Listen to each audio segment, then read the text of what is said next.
வணக்கம் மக்களே. நம்ம கார்த்திக் கதையில ஏப்ரல் 28 என்ன நடக்க போகுது அப்படிங்கறத பத்தி தாங்க இந்த வீடியோல இப்ப நம்ம பார்க்க போறோம். வீடியோவுக்கு மறக்காம லைக் பண்ணிக்கோங்க. நீங்க லைக் பண்றதுதான் எங்களுக்கு அடுத்து வீடியோ போடுறதுக்கு ரொம்ப ரொம்ப இன்ட்ரெஸ்டிங்கா இருக்கும். ஸோ மறக்காம லைக் பண்ணிட்டு இந்த வீடியோவை தொடர்ந்து பாருங்க.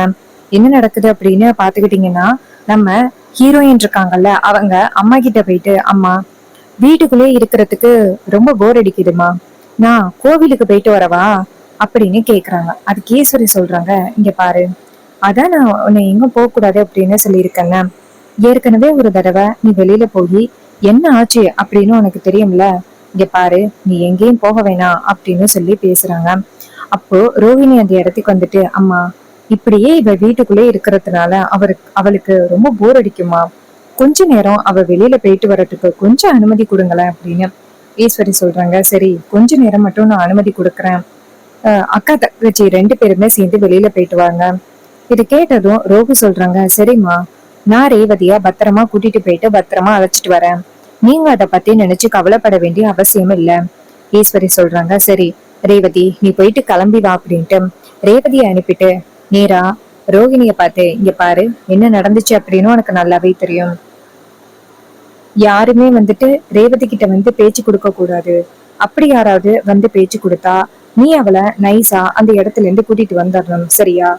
இதை கேட்டது ரோகு சொல்றாங்க, சரிம்மா, நீங்க சொன்ன மாதிரியே செய்யறேன் அப்படின்னு சொல்லிட்டு கிளம்புறாங்க. நேரா ஹீரோயினை பார்த்து வாடி போகலாம் அப்படின்னு சொல்லிட்டு ரெண்டு பேருமே சேர்ந்து கிளம்புறாங்க. ஹீரோயின் சொல்றாங்க, அக்கா ஹாஸ்பிட்டல்ல இருந்து வந்த பிறகு இப்பதான்க்கா வெளியில போறேன். அன்னைக்கு ஒரு நாள் வெளியில போகும் பொழுது எனக்கு ஏதோ பிரச்சனை ஆகிட்டு நான் மயக்கம் போட்டு விழுந்ததோட மறுபடியும் வந்துட்டு அம்மா வந்து வெளியில போக கூடாதுன்னு சொல்லிட்டாங்க. நல்ல வேலை நீதான்க்கா இப்ப என்ன கூட்டிட்டு வர. அதுக்கு ரோகு சொல்றாங்க, சரிடி, நீ ஜாலியா போயிட்டு வரலாம் வாடி அப்படின்னு சொல்லிட்டு ரெண்டு பேருமே சேர்ந்து கிளம்புறாங்க. அப்ப நம்ம அந்த வில்ல இருக்கான்னு மருது, அவரு நேரா ரோகு கிட்ட வந்துட்டு, என்னங்க, நான் வந்துட்டு ரேவதிய கோயிலுக்கு கூட்டிட்டு போறேன். உங்களுக்கு இப்ப வந்து உடம்பு சரியில்லை இல்ல, நீங்க இருங்க. ரோகு சொல்றாங்க, இல்ல நான் போயிட்டு வரேன், நீ வரணும் அப்படின்னு அவசியம் இல்ல, ஏன் தங்கச்சிய கூட்டிட்டு போறதுக்கு எனக்கு தெரியும் அப்படின்னு. அப்போ ஈஸ்வரி அந்த இடத்துக்கு வந்துட்டு, என்ன நடக்குதுங்க, ஒரே சத்தமா இருக்கு. ரோகு கோயிலுக்கு போறேன்னு தானே சொன்னேன். மருது சொல்றாங்க, ஆமா மேடம், ரெண்டு பேரும் கோயிலுக்கு கிளம்புனாங்க, நான் ரேவதிய கூட்டிட்டு போறேன் அப்படின்னு சொன்னேன். இன்னும் கொஞ்ச நாள்ல நாங்க ரெண்டு பேரும் கல்யாணம் பண்ணிக்க போறோம். இந்த மாதிரி ஒரு சின்ன சின்ன சந்தர்ப்பங்கள்ல ரெண்டு பேரும் ஒருத்தர் ஒருத்தர் புரிஞ்சுக்கிட்டா தானே உண்டு. அதான் கேட்டேன், நான் கூட்டிட்டு போறேன் அப்படின்னு. ஆனா உங்க பெரிய பொண்ணு விட மாட்டேங்கிறாங்க. ஈஸ்வரி நேரா ரோகுவை பார்த்து, ரோகு, அதான் மாப்பிள்ள கூட்டிட்டு போறேன் அப்படின்னு சொல்றாங்களே, அப்புறம் ஏண்டி நீ பிடிவாதம் பண்ற? அப்ப ரோகு சொல்றாங்க, இல்லம்மா, ரேவதி என் கூட தான் வரேன்னு சொன்னா, அதான் நான் கூட்டிட்டு போறேன் அப்படின்னு சொல்றேன். ஈஸ்வரி சொல்றாங்க, இங்க பாரு, அதான் அவங்க ரெண்டு பேரும் போறேன்னு சொல்றாங்கல்ல, நீ இரு. ரேவதி, நீ மாப்பிள்ள கூட போயிட்டு வா, அப்புறம் எப்ப நீ அவரை புரிஞ்சுக்க முடியும்? இதை கேட்டதும் ஹீரோயின் சொல்றாங்க, இல்லம்மா, நானும் அக்காவுமே போயிட்டு வரமே. ஈஸ்வரி சொல்றாங்க, இங்க பாரு, நீங்க ரெண்டு பேரும் எத்தனை தடவை கோயிலுக்கு போயிட்டு வந்திருக்கீங்க, இப்போ மாப்பிள்ளையோட போயிட்டு வரட்டுமே, இப்ப என்னப்ப கட்டிக்க போறவர் கூட போறதுல என்ன தப்பு அப்படின்னு சொல்ல, உடனே ரோகம் சரிம்மா அப்படின்னு சொல்ல, ரேவதிக்கு இந்த விஷயத்துல சுத்தமா பிடிக்கவே இல்லை. மருது நேரா ரேவதிய பார்த்து, வாங்க போகலாம் அப்படின்னு சொல்லிட்டு கூப்பிடுறாங்க. கார்ல போய் ஏறுறாங்க. ரேவதிக்கு சுத்தமா விருப்பமே இல்லை அவர் கூட போறதுக்கு. நேரா வந்துட்டு கோவிலுக்கு போறாங்க. அங்க போய் இறங்குனதும் ரேவதி நேரா அந்த பூக்கடைக்கு போயிட்டு பூ வாங்குறாங்க. அப்ப மருது சொல்றாரு, என்ன ரேவதி, நான் இருக்கும் பொழுது நீங்க காசு கொடுத்து வாங்குறீங்க அப்படின்னு சொல்லிட்டு ரேவதிக்கு வந்து காசு கொடுக்குறாங்க. அப்ப ஹீரோயின் சொல்றாங்க, இங்க பாருங்க, நான் காசு கொடுத்துக்கிறேன், நீங்க கொடுக்கணும் அப்படின்னு ஒன்னும் அவசியம் இல்லை அப்படின்னு. இதை கேட்டதும் அவரு சொல்றாரு, என்ன ரேவதி இப்படி பேசுறீங்க, இந்த கொஞ்ச நாள்ல உங்களுக்கும் எங்களுக்கும் கல்யாணம் நடக்க போகுது. அப்படி இருக்கையில நான் தானே வந்துட்டு உங்களை நல்லபடியா பாத்துக்கணும், உங்களுக்கு என்ன வேணும் ஏது வேணும்னு கேட்டு உங்களுக்கு எல்லாமே செய்ய வேண்டிய பொறுப்புல நான் இல்ல இருக்கேன். அதனால நீங்க வந்துட்டு இப்படி என்னை உதாசீனப்படுத்தி பேசாதீங்க, வாங்க அப்படின்னு சொல்லிட்டு கூட்டிட்டு போறாங்க. அப்ப ரேவதிக்கு சுத்தமா அவரை பிடிக்கவே இல்லை. அப்போ கோவில்ல அன்னதானம் நடக்கிறதா சொல்றாங்க. அப்போ அன்னதானம் நடக்கிறதா சொல்லும் பொழுது உடனே ரேவதி சொல்றாங்க, அன்னதானம் நடக்குது போல, கோவில்ல அன்னதானம் ரொம்ப பிரமாதமா இருக்கும், நான் போய் சாப்பிடுறேன் அப்படின்னு. அதுக்கு அவர் சொல்றாரு, என்ன நீ கோவில்ல எல்லாம் வந்துட்டு அன்னதானம் வாங்கி சாப்பிடணும் அப்படின்னு சொல்ற, எனக்கு அதெல்லாம் சுத்தமா பிடிக்காது. ஹீரோயின் சொல்றாங்க, இங்க பாருங்க, நீங்க தானே இந்த மாதிரி கோவில்ல நிறைய அன்னதானம் பண்ணிக்கிட்டு இருக்கீங்க, ஆனா பிடிக்காதுன்னு சொல்றீங்க. அதுக்கு அவர் சொல்றாரு, ஆமா நான் தான் பண்றேன், இருந்தாலும் இந்த மாதிரி இடத்துல எல்லாம் நான் வந்து சாப்பிட மாட்டேன் அப்படின்னு. இதை கேட்டதும் ரேவதிக்கு சந்தேகமாகுது. அப்போ அங்க உள்ளவங்க பேசிக்கிட்டு போறாங்க, கார்த்தி தம்பி தான் இந்த அன்னதான ஏற்பாடுகளை பண்ணியிருக்கிறது. இவரால எத்தனையோ பேரு ரொம்ப சந்தோஷமா வந்து கோவில்ல சாப்பிட்டு போறாங்க. அவரு 100 வயசு வரைக்கும் சந்தோஷமா இருக்கணும் அப்படின்னு ஒருத்த பேச, இன்னொருத்த சொல்றாங்க, ஆமா எல்லாமே பரமேஸ்வரி அம்மா சேதுபதி ஐயாவோட வளர்ப்புல, அப்புறம் ஐயா எப்படி இருப்பாங்க அப்படிதான் இருப்பாங்க அப்படின்னு சொல்லிட்டு ரொம்ப சந்தோஷமா பேசிக்கிட்டு போறாங்க. அப்ப ரேவதி நேரா அந்த மருதுவ பார்த்து, பாத்தீங்களா உங்களை பத்தி தான் ரொம்ப பெருமையா சொல்லிட்டு போறாங்க, நீங்க தான் இந்த அன்னதானத்தை போடுறீங்க அப்படின்ட்டு. அதுக்கு மருது சொல்றாரு, ஆமாமா என்னை பத்தி தான் பெருமையா பேசிட்டு போறாங்க, ஆனா எனக்கு இந்த தற்பெருமையெல்லாம் பிடிக்காது அப்படின்ட்டு. அப்ப ரேவதி சொல்றாங்க, சரி வாங்க அன்னதானம் நடக்குது, அப்படியே உங்க கைனாலேயே எல்லாருக்கும் அன்னதானம் கொடுத்தா கண்டிப்பா எல்லாருமே ரொம்ப சந்தோஷப்படுவாங்கல்ல, வாங்க அப்படின்னு சொல்லி கூட்டிட்டு போறாங்க. அங்க வந்துட்டு நிறைய பேரு நிக்கிறாங்க. மருது சரியான பயத்துல இருக்காரு. ஐயோ அங்க போனா நான் கார்த்தி இல்ல அப்படிங்கறத எல்லாரும் சொல்லிடுவாங்களே, அப்படி சொல்லிட்டா ரேவதி கிட்ட பயங்கரமா சிக்கிக்கணும், அத்தையே வந்துட்டு நம்மள பேசுவாங்க, எதுக்கு நீ அங்க போன அப்படின்னு, எப்படி தப்பிக்கிறது அப்படின்னு அவர் என்ன பண்றாருன்னா, நேரா ரேவதிய பார்த்து, இங்க பாரு ரேவதி, எனக்கு இந்த அன்னதானம் பண்றது எதுவும் சுத்தமா பிடிக்காது, சோ நம்ம வந்துட்டு அப்புறம் பார்க்கலாம், சரி வா போகலாம் அப்படின்ட்டு ரேவதி சொல்றாங்க. வாங்க அப்படின்னு சொல்லிட்டு கூட்டிட்டு போறாங்க. அப்போ ரேவதி வந்துட்டு அவரை கூட்டிட்டு போயிட்டு எல்லாரையும் பார்த்து, இங்க பாருங்க உங்க எல்லாருக்கும் அன்னதானம் பண்றது இவருதான், இவரு கைனாலேயே நீங்க எல்லாருமே இன்னைக்கு அன்னதானம் வாங்கி சாப்பிட போறீங்க அப்படின்னு. இதை கேட்டதும் எல்லாரும் சந்தேகமா பாக்குறாங்க, இன்னும் இந்த பொண்ணு இப்படி பேசுதே, யாரையோ கூட்டிட்டு வந்துட்டு இவனை அன்னதானம் பண்ற அப்படின்னு சொல்லுதே அப்படின்ட்டு. அப்போ மருது சொல்றாரு, அதெல்லாம் ஒண்ணு வேணாம் அப்படின்னு. ரேவதி சொல்றாங்க, சும்மா இருங்க, உங்களுக்கு தற்பெருமை பிடிக்காது அப்படின்னு தெரியும், அதுக்காக இப்படியா அப்படின்னு எல்லாரையும் பார்த்து, இங்க பாருங்க இந்த கோவிலுக்கு அன்னதானம் பண்ணிக்கிட்டு இருக்காரே கார்த்தி, அவருதான் இவரு, இப்போ இவர் கையாலதான் நீங்க எல்லாரும் இன்னைக்கு அன்னதானம் வாங்கி சாப்பிட போறீங்க. இதையெல்லாம் கேட்டதும் ரொம்பவே அதிர்ச்சி ஆகுறாங்க அங்க உள்ள மக்கள். என்னம்மா சொல்ற, என்ன உளர்ற அப்படின்ட்டு. ரேவதி சொல்றாங்க, என்ன உளர்றனா, இவர் தான் சேதுபதி ஐயாவோட பேரன் கார்த்தி, இவரு இப்ப சென்னையில இருந்து வந்திருக்காரு, உங்களுக்காக அன்னதானம் பண்ண போறாரு, இவர் கையில இருந்தே வாங்கி சாப்பிடுறது நல்லது அப்படின்னு. இதை கேட்டதும் ஊர் மக்கள்ல சில பேர் வந்து சிரிக்கிறாங்க. என்னம்மா இப்படி சொல்ற, எங்களுக்கு தெரியாத ஐயா எப்படி இருப்பாங்க அப்படின்னு. இங்க பாரு, உன்னை யாரோ நல்லா ஏமாத்திருக்காங்க, ஐயா எப்படி இருப்பாருன்னு எங்களுக்கு தெரியாது, இங்க பாரு உன்னை நல்லா ஏமாத்திருக்காங்க அப்படின்னு. இதையெல்லாம் கேட்டதும் ரேவதி ஷாக் ஆகுறாங்க. ரேவதி கேக்குறாங்க, என்ன சொல்றீங்க, இவர்தான் கார்த்தி அப்படின்ட்டு. அப்ப அவங்க சொல்றாங்க, அம்மா இந்த ஊருக்கு எவ்வளவோ நல்லது பண்ணியிருக்காரு கார்த்தி ஐயா, அவரையா எங்களுக்கு தெரியாது, சேதுபதி ஐயாவோட பேரன் எப்படி இருப்பாருன்னு யாரையோ கூட்டிட்டு வந்துட்டு இங்க எல்லாருமே ஏமாத்த பாக்குறியா அப்படின்னு நேரா மருதுவ பார்த்து, ஏய் தம்பி, நீ கார்த்தி இல்ல அப்படின்னு உனக்கு நல்லாவே தெரியும், சொல்லு யாரு நீ அப்படின்ட்டு. அப்ப மருது சொல்றாரு, நான் தான் கார்த்தி அப்படின்ட்டு. இதை கேட்டதும் அவங்க சொல்றாங்க, இங்க பாரு நீ பொய் சொல்ற அப்படின்னு நல்லாவே தெரியுது, இப்போ உண்மை சொல்ல போறியா இல்லையா அப்படின்ட்டு.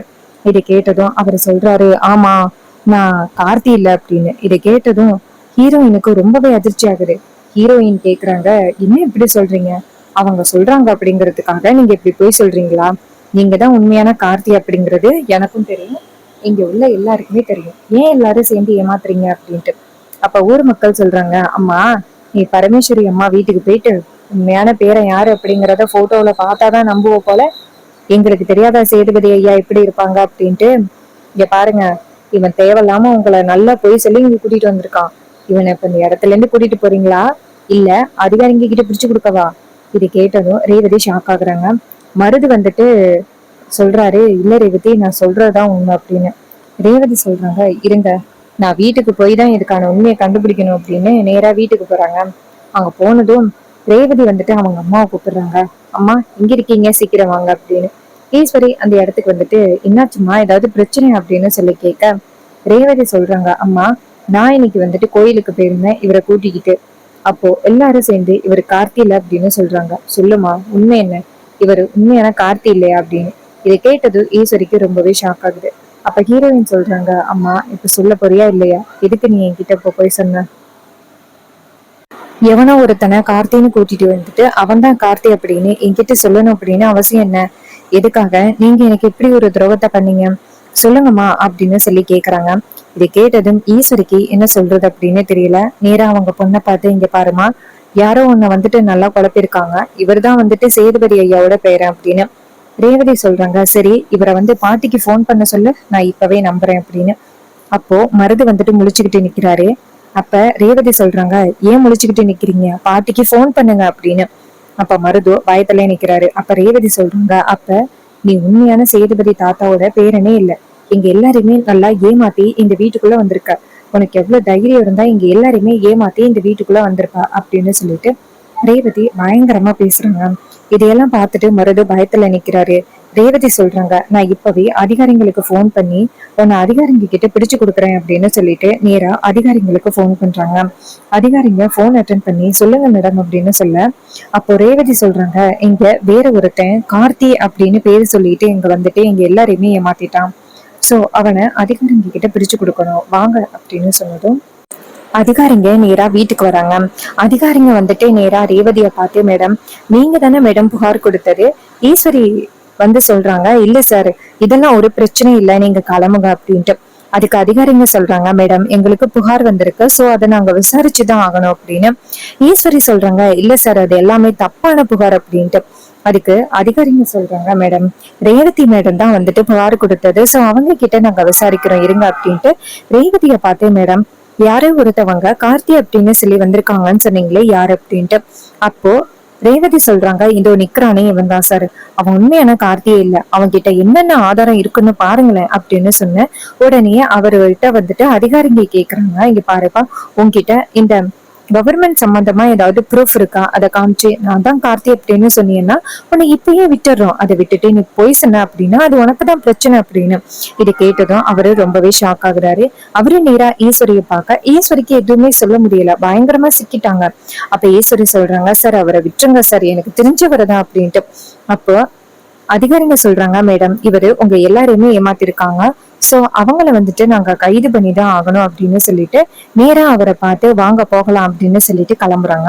ரேவதி நேரா மருதுவை பார்த்து, இங்க பாரு, எதுக்காக நீ கார்த்தின்னு போய் சொல்லிட்டு வந்த அப்படின்னு எனக்கு தெரியல, ஆனா உன்னோட பொய் எல்லாமே எனக்கு தெரிஞ்சு போச்சு. அம்மா உனக்கு தெரிஞ்சுதான் இதெல்லாம் நடக்குதா? ஈஸ்வரி டக்குன்னு, இல்ல ரேவதி எனக்கு இதெல்லாம் எதுவும் தெரியாது அப்படின்னு சொல்லி எஸ்கேப் ஆகுறாங்க. அப்ப கலா இதை பார்த்துட்டு ரொம்பவே ஷாக் ஆகுறாங்க. அதிகாரிங்க மருதுவ கூட்டிட்டு போறாங்க. கலா வந்துட்டு நேரா ஈஸ்வரிய பார்க்க, ஈஸ்வரி சொல்றாங்க, நீ கவலைப்படாத, உன் அண்ணனை வெளியில கூட்டிட்டு வர வேண்டியது என்னோட பொறுப்பே, என் மேல நம்பிக்கை வை அப்படின்னு சொல்ல கலாவும் சரி அப்படின்னு சொல்றாங்க. இன்னொரு பக்கம் ரேவதி வந்துட்டு பயங்கர கோபத்துல இருக்காங்க. இப்படி ஒரு விஷயம் நடக்கும் அப்படின்னு கொஞ்சம் கூட எதிர்பார்க்கவே இல்லை. என் பெத்த தாயி எனக்கு இவ்வளவு பெரிய துரோகத்தை பண்ணிருக்காங்க அப்படின்ட்டு சரியா கோவப்படுறாங்க. சோ இன்னொரு பக்கம் நம்ம ஹீரோ என்ன பண்றாருன்னா, எப்படியாவது வந்துட்டு ரேவதிக்கு பழைய ஞாபகங்கள் வர வச்சு நம்ம 2 பேருமே சேர்ந்து சந்தோஷமா வாழணும் அப்படின்னு ஹீரோ நினைக்கிறாரு. இது எல்லாம் அப்கமிங் எபிசோடுல நடக்குமா? இதே மாதிரி இன்னுமே அப்டேட்ஸ் நம்ம சேனல்ல நீங்க தொடர்ந்து பார்க்கணும் அப்படின்னு நினைச்சீங்கன்னா நம்ம சேனலை மறக்காம சப்ஸ்கிரைப் பண்ணிட்டு பக்கத்துல உள்ள பெல் ஐகானையும் கிளிக் பண்ணிக்கோங்க. பெல் ஐகானை கிளிக் பண்ணாதான் நாங்க அடுத்த வீடியோ போடும் பொழுது உங்களுக்கு நோட்டிபிகேஷன் வரும், பார்க்கலாம். ஸோ நம்ம கிட்ட ஹேர் கிளிப்ஸ் அண்ட் அக்சசரிஸ் வந்துட்டு அவைலபிளா இருக்குங்க. என்னென்ன கிளிப்ஸ் அவைலபிளா இருக்கு அப்படின்னா, 5 petal flower clip, daisy clips, scrunchies அப்படின்னு நம்ம கிட்ட different colours and different varieties, different டிசைன்ஸ்லயும் வித் சைஸ்லயும் நம்ம கிட்ட நிறைய கிளிப்ஸ் வந்து அவைலபிளா இருக்கு. இந்த கிளிப்ஸ் எல்லாமே எவ்வளோ அப்படின்னு பாத்துக்கிட்டீங்கன்னா, உங்களுக்கு வந்து 5 rupeesல இருந்து 10 rupeesல இருந்து ஜஸ்ட் 50 rupees வரைக்கும் நான் உங்களுக்கு தரோம். ஸோ இது வந்து ஒரு கிளியரன்ஸ் சேல். இந்த கிளியரன்ஸ் சேலை நீங்க பயன்படுத்திக்கணும் அப்படின்னு நினைச்சா கமெண்ட்ல வந்துட்டு ஹாய் அப்படின்னு மெசேஜ் பண்ணி ஆர்டர் சீக்கிரம் பிளேஸ் பண்ணுங்க. கமெண்ட்ல ஹாய் அப்படின்னு மெசேஜ் பண்ணீங்கன்னா இந்த ப்ராடக்ட்டை எப்படி பை பண்றது அப்படிங்கறத பத்தி உங்ககிட்ட சொல்லுவேன். நம்ம வந்து நிறைய நேச்சர் ரிலேட்டடான வீடியோஸ் தான் அப்லோட் பண்ணிக்கிட்டு இருக்கோம். உங்களுக்கு நேச்சர் சம்பந்தமான வீடியோஸ் பிடிக்கும் அப்படின்னா நம்ம சேனலை ஃபாலோ பண்ணி உங்களுடைய ஆதரவு கொடுங்க. தேங்க்யூ ஃபார் வாட்சிங். See you on next video.